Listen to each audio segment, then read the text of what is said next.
What is LL's proudest moment of your musical career? Two moments. First moment, buying my mother a house.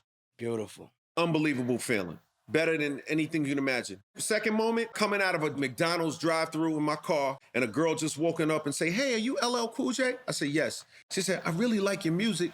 At that time, I never looked at it as a body of work. I never looked at it as like I was a guy who had music. Like, I like your music. Like, you have songs, you have stuff, you have a body of work that I appreciate. I had never felt that before. That's a hell of a feeling. So I know that those are not the most like hyped up, exciting moments that people would think, like award shows and, all of the other crazy stuff that people know I've done. But those are the two moments that meant the most to me. The word GOAT. Mm-hmm. Is that LL Cool J? Well, I coined the term. I'll tell you where I got it from. It was Earl Manigault, the street basketball player, and Muhammad Ali, the greatest of all time. And I took those two, mashed them together, came up with the GOAT. I did the album in 2000. I named it the GOAT, Greatest of All Times, featuring James Todd Smith. The album was a #1 album, no radio hits, no radio singles. Album went #1. And it was just an amazing moment for me. And it was a moniker that I took on for myself to just be the GOAT, just calling myself the GOAT. I didn't know that it was going to become what it became.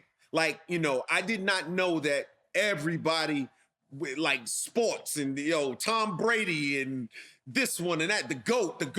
I had no idea that it would become this kind of a conversation that it's turned into. It was purely just me wanting to be the greatest, wanting to be the best, wanting to be creative, and just wanting to and believing in myself 1000%. Like, yo, I'm the GOAT. Like, just believing it. It's not about whether you think it's true or not. That's up to the people to decide. Understand this. Like, the people have to decide for themselves who's really the GOAT. Like, I don't know. Who am I to say? Like, that's up to the people. But me believing in myself and just calling myself that and believing that and owning that, and then, it turning into what it turned into is pretty amazing. You know what I'm saying? And look, I'm glad that I can make that contribution to the world. That's one more. You know what I mean? Another one. That's right. Like, when I said another one, it was just me in the studio. I'm like, man, I really got another one. Like, it just came out my mouth. Yeah. You know what I'm saying? And I'm like, it. Every time I got that feeling, I got to say it again, and it end up being something that people love. The people, man, they connect with you in a way, and you can't plan it. It happens organically. And I know the feeling when you probably would start saying the GOAT. Everybody wanted to be the GOAT in some way.